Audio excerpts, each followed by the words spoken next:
हरे कृष्ण मित्रांनो, जय जिजाऊ, जय शिवराय, जय शंभूराजे. तर लहरों से डरकर नौका पार नहीं होती, लहरों से डरकर नौका पार नहीं होती, कोशिश करने वालों की कभी हार नहीं होती, कभी हार नहीं होती. तर मित्रांनो, आज आपण जे नवोदित वक्ते आहेत, जे मित्र, मग ते राजकारणामध्ये असो, समाजकारणामध्ये असो, धार्मिक क्षेत्रामध्ये असो, शैक्षणिक क्षेत्रामध्ये असो, औद्योगिक क्षेत्रामध्ये असो, व्यावसायिक क्षेत्रामध्ये असो, अनेक क्षेत्रामध्ये प्रत्येकाला बोलावं लागतं त्याच्या त्याच्या क्षेत्रामध्ये.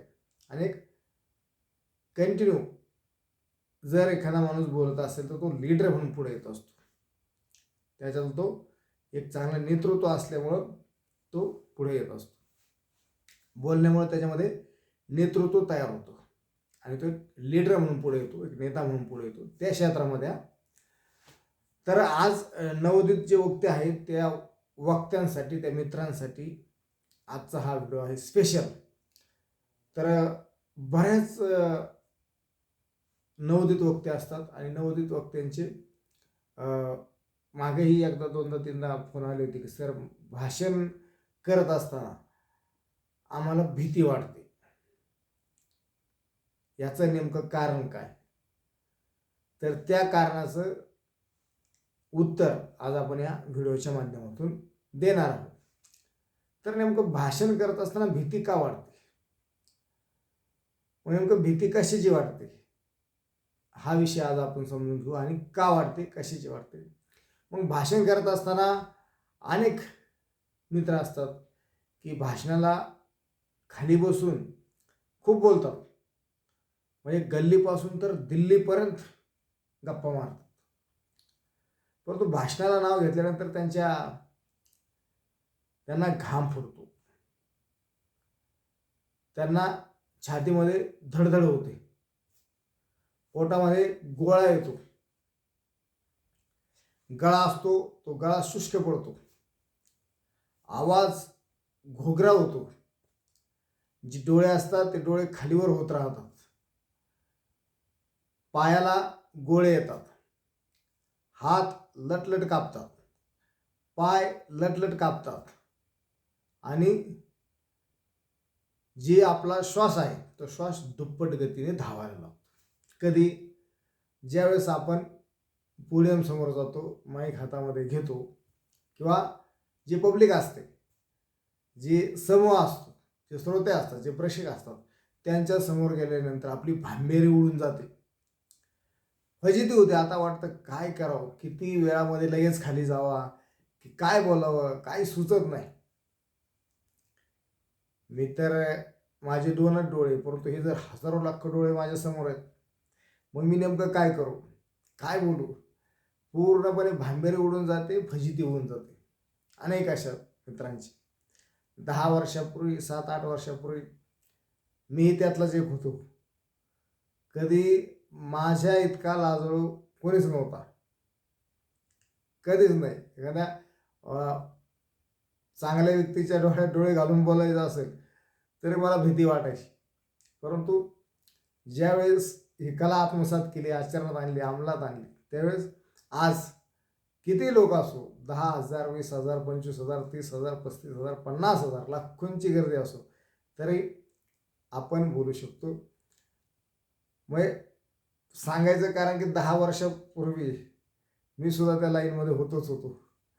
म्हणजे मला सुद्धा घाम फुटायचा, मला सुद्धा भीती वाटायची, काय बोलू, कसं बोलू, काय करावं लागेल.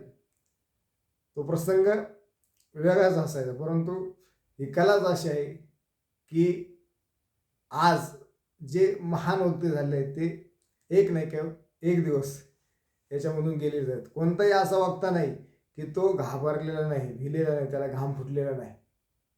प्रत्येकाला या म्हणजे प्रोसेसमधून जावंच लागतं. त्यामुळे आजचा विषयच असा आहे मित्रांनो की नेमकं भीती का वाटते, मग घाम फुटतो, आवाज घोगरा होतो, श्वास दुप्पट गतीने धावतो, पायाला गोळे येतात, पोटात गोळा येतो, हात थरथर कापतात, माईक थरथर कापतो, काय बोलायचं ते सुचत नाही. अशा अनेक गोष्टी आपल्या सोबत होतात. मग हे काय का होतं, तर याचं कारण आहे आत्मविश्वासाचा अभाव. जो आपला आत्मविश्वास असतो तो स्वतःवर आपला विश्वास नसतो. मग आत्मविश्वास का नसतो हे पण महत्त्वाचं आहे. कारण आत्मविश्वासाचा अभाव असला की ह्या गोष्टी घडतात. मग आत्मविश्वास कशाने वाढतो, नेमकं काय केलं पाहिजे आत्मविश्वास वाढण्यासाठी?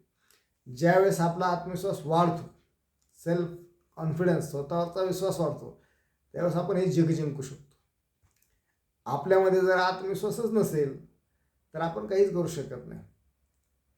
मनाला आपण गुलाम केलं पाहिजे, मनाचे गुलाम नाही झालं पाहिजे. म्हणजे जो आत्मविश्वास आपला असतो तो आत्मविश्वास, फुल्ल आत्मविश्वास आपल्यामध्ये असला पाहिजे. त्यावेळेस आपण सगळं काही करू शकतो. मग आत्मविश्वास कशाने वाढेल? भाषण करत असताना मी भाषणाला उभा राहिल्याच्या नंतर मी कसा बोलू शकेल? तर हा पूर्णपणे आत्मविश्वासाचा अभाव असल्यामुळे आपल्याला या गोष्टी करतात. पाय थरथर कापणे, पोटात गोळा येणे, पायाला गोळे येणे, आवाज घोकरा होणे, घामाचा थर येणे चेहऱ्यावरती, किंवा या सगळ्या गोष्टी घडत असतात. मग असं श्वास दुप्पट गतीने धावणे, किंवा डोळे घालून न बोलणे, डोळे खालीवर होणे, या गोष्टी माझ्या हातामध्ये आल्यानंतर काय होतं? तर पहिलं तर आत्मविश्वासाचा अभाव. मग आता आत्मविश्वासाचा अभाव, मग आत्मविश्वास कसा वाढला पाहिजे? काय पाहिजे आत्मविश्वास वाढण्यासाठी? तर आपल्याकडे पहिलं तर त्या विषयाचं नॉलेज असलं पाहिजे. काय बोलणार आहोत, कसं बोलणार आहोत, बोलण्यातून काय संदेश जाणार आहे, कोणासमोर बोलत आहे, हा विषय आपल्याला पहिला कळला पाहिजे.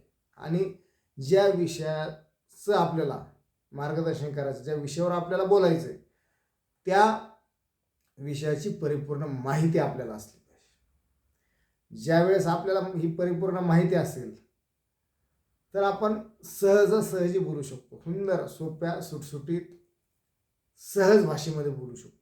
काय आत्मविश्वास केव्हा येतो?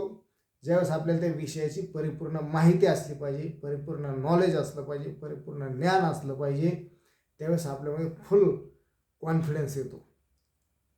मग आत्मविश्वासाचा अभाव का असतो? तर ही परिपूर्ण माहिती आपल्याकडे नसते, नॉलेज आपल्याकडे नसतं, ज्ञान आपल्याकडे नसतं, काही गोष्टी माहिती नसतात आपल्याला. जो विषय आपल्याला बोलायचा आहे त्या विषयाबद्दल आपल्याला परिपूर्ण नॉलेज, ज्ञान, परिपूर्ण माहिती जर आपल्याकडे असली तर आपल्याला नॉलेज येतं, म्हणजे आत्मविश्वास वाढतो. ज्ञान आपल्याकडे असेल 100% आत्मविश्वास वाढतो, म्हणजे वाढतो. मग आपण पुढच्याला बोलू देणार आहेत, त्याचं परिपूर्ण माहिती आपल्याकडे, तेव्हा आपण पुढच्याला बोलू देणार. म्हणून ही परिपूर्ण माहिती नसते, म्हणून आपण पुढच्या स्टेजवर जाण्यासाठी घाबरत असतो. म्हणजे आत्मविश्वास आपल्याकडे येतच नाही. हे जर माहिती असेल, ज्ञान असेल, नॉलेज असेल, परिपूर्ण माहिती असेल तर आपण फुल्ली कॉन्फिडन्सली बोलू शकतो, पुढच्या कितीही लोक असेल तर. त्यावेळेस आत्मविश्वास कशाने येतो? तर ज्ञान असलं पाहिजे, नॉलेज असलं पाहिजे, परिपूर्ण माहिती असली पाहिजे. आता नॉलेज येण्यासाठी काय करावं लागेल? ज्ञान मिळवण्यासाठी काय करावं लागेल? परिपूर्ण माहिती मिळवण्यासाठी काय करावं लागेल? तर दुसऱ्या टप्प्यावर जातो की परिपूर्ण माहिती मिळवण्यासाठी आपल्याला वाचन करावं लागेल, त्याचं चिंतन करावं लागेल, मनन करावं लागेल, श्रवण करावं लागेल, लेखन करावं लागेल. त्यावेळेस आपल्याला वाचनातून माहिती मिळते, शब्दसाठा मिळतो, शब्दसंग्रह मिळतो, शब्दकोश मिळतो.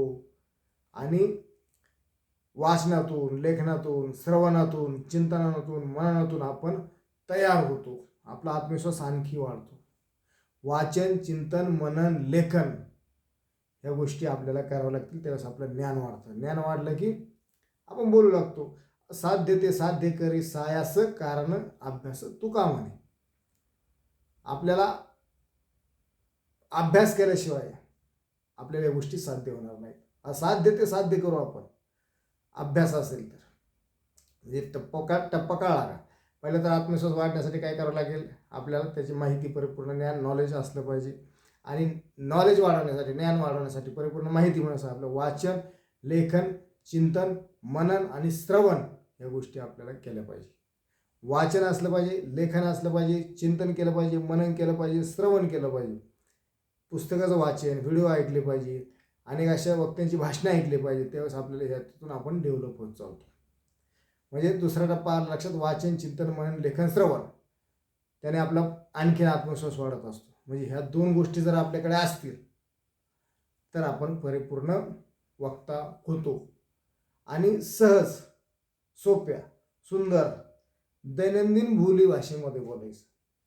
खूपच ओढून ताणून किंवा खूपच सुशिक्षित, एज्युकेटेड, सुसंस्कृत, विद्वान, महामानव, महापंडित असल्यासारखं काही बोलण्याची गरज नाही. जे आहे तेच मांडायचं. नक्कल वगैरे कोणाची करायची नाही. कारण कधी कधी नक्कल वगैरे करायला गेलो तर मग काही गोष्टी बऱ्याच चुकून जात असतात आपल्यावर, आणि मग तिथं आपली फजिती होत असते. म्हणजे जसं आहे तसं बोलायचं, बाकी माहिती नाही असं बोलायचं. म्हणजे आज 2 गोष्टीचा विषय आपण घेतला. काय? हातपाय का थरथर कापतात, आपल्याला घाम का येतो, आपला श्वास दुप्पट गतीने का धावतो, पोटात गोळा का येतो, पायाला गोळे का येतात, लटलट का कापतो, तर आत्मविश्वासाचा अभाव असतो. मग आत्मविश्वास का अभाव असतो आत्मविश्वासाचा? तर आपल्याला परिपूर्ण त्या विषयाची माहिती नसते, नॉलेज नसतं, ज्ञान नसतं, अभ्यास नसतो, म्हणून आपल्याला आत्मविश्वास कमी होतो. ज्यावेळेस आपल्याला परिपूर्ण माहिती होते, ज्ञान होतं, अभ्यास होतं, ही सगळी परिपूर्ण माहिती असते, त्यावेळेस आपला आत्मविश्वास वाढत असतो. मग आत्मविश्वास वाढण्यासाठी, ज्ञान वाढवण्यासाठी, माहिती वाढवण्यासाठी मग काय करावं लागेल? तर वाचन करावं लागेल, चिंतन करावं लागेल, मनन करावं लागेल, श्रवण करावं लागेल, लेखन करावं लागेल. ह्या गोष्टी आपल्याकडे असल्या पाहिजे, सवयी आपल्याकडे असल्या पाहिजे. त्यावेळेस आपण परिपूर्ण वक्ता होऊ शकतो. तसा वक्ता होऊ शकत नाही. हे अनेकांचे प्रश्न होते की भीती वाटते किंवा स्टेजवर बोलता येते. पण ह्या 2 गोष्टी नाहीत आपल्याकडे. अभ्यास नाही, नॉलेज नाही, परिपूर्ण माहिती नाही त्या विषयाची, किंवा वाचन नाही, चिंतन नाही, मनन नाही, लेखन नाही, श्रवण नाही, छंद नाही. ही कला एक छंद पाहिजे माणसाला. ही कला सरावाने विकसित होणारी कला आहे, वक्तृत्व कला. त्याला सराव करावा लागतो, कंटिन्यू सरावामध्ये, प्रोसेसमध्ये राहावं लागतं, त्यावेळेस आपण वक्ता होऊ शकतो. आणि नॉलेज जर असेल, नॉलेजचं भांडार जर आपल्याकडे असेल, त्या नॉलेजचं आपल्याकडे साठा जर असेल, तर कोणी येऊ त्याच्यासमोर आपण सहजी बोलू शकतो. म्हणून आपल्याकडे ज्ञान, जेवढं आपण ज्ञान घेऊ ना, तर तेवढं आपण परिपूर्ण होऊ. ज्ञानानेच माणूस यशाची शिडी पादाक्रांत करू शकतो, नाही तशी पादाक्रांत करू शकत नाही. म्हणून आज 2च विषय होते की आत्मविश्वासाचा अभाव असल्यामुळे आपल्याला भीती वाटते, आणि आत्मविश्वास का वाढतो, कधी वाढतो, तर आपल्याला वाचन, चिंतन, मनन, लेखन या गोष्टी जर आपल्या कंटिन्यू प्रोसेसमध्ये आपण असू तर हुशार होत चालतो, डेव्हलप होत चालतो. आणि हुशार झालं, नॉलेज मिळालं, ज्ञान आपण प्राप्त केलं, तर आपण सहजासहजी कितीही लोकांसमोर बोलू शकतो.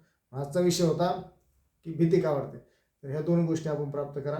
नॉलेज मिळवण्याचं, भरपूर नॉलेज, जेवढं आपण, म्हणजे नॉलेजचा असा भाग आहे की किती घेतलं तर ते कमीच पडतं. नॉलेज, कंटिन्यू नॉलेजमध्ये राहायचं, आणि नॉलेज मिळालं की आत्मविश्वास वाढतो. आत्मविश्वास वाटला की आपली भीती निघून जाते. भीतीला भीती वाटते, अरे बापरे याच्याकडे तर खूप नॉलेज आहे, मग भीती राहण्याचं काही कारण नाही. त्यामुळे अनेक मित्रांचे विषय होता की सर भीती वाटते, काय करावं? तर आत्मविश्वासाचा अभाव असतो, आणि आत्मविश्वास वाढण्यासाठी आपलं चिंतन, मनन, लेखन, श्रवण करावं लागेल, वाचन करावं लागेल. त्याविषयी गोष्टीतून आपण पार पडू शकतो. भांबेरी उडणार नाही, फजिती होणार नाही, सहजासहजी आपण बोलू शकतो. म्हणून नवोदित वक्त्यांसाठी आजचा व्हिडिओ होता. व्हिडिओ जर आपल्याला आवडला असेल तर 100% लाईक करा, शेअर करा, इतरांपर्यंत पोहोचवा. कारण फ्री ऑफ द कॉस्ट 1ही रुपया आपण घेत नाही, घ्यायचा पण नाही. आता क्लासेस वगैरे असतात, त्याच्यासाठी मग वेळ द्यावा लागतो, अभ्यास करावा लागतो. मला पण रात्रंदिवस अभ्यास करावा लागतो.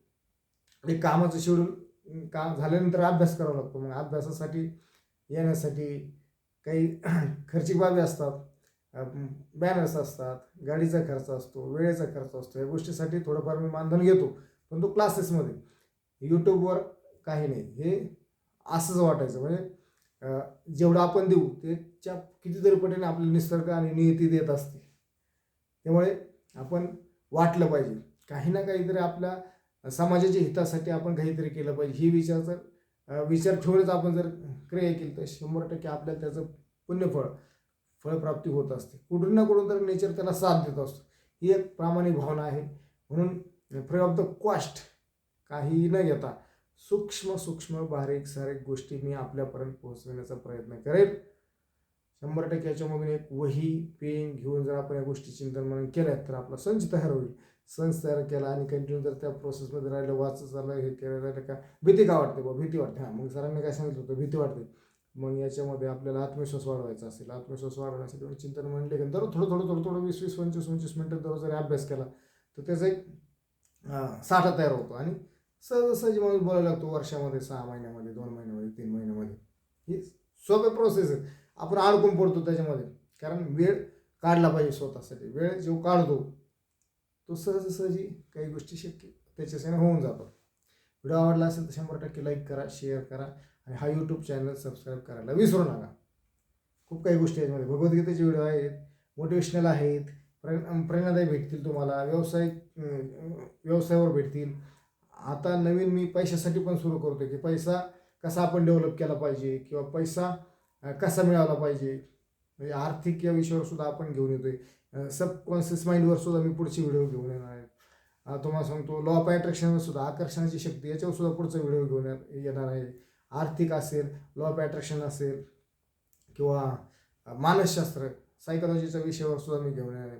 माइंडची पॉवर काय करत असते आपल्यासाठी, या सगळ्या गोष्टीसाठी मी पुढे सगळे व्हिडिओ घेऊन येणार आहे. मग प्रत्येक थोडे थोडे थोडे थोडे आपल्याला जसे मला शेअर करता येत तसे करणं आहे. त्यामुळे हा यूट्यूबच्या चॅनल त्यासाठी सबस्क्राईब करा, जेणेकरून ती जी घंटी आहे त्या घंटीला प्रेस करा. म्हणजे व्हिडिओ टाकला की तुमच्यापर्यंत लगेच यांचा व्हिडिओ आला असं तुम्हाला मेसेज येतो.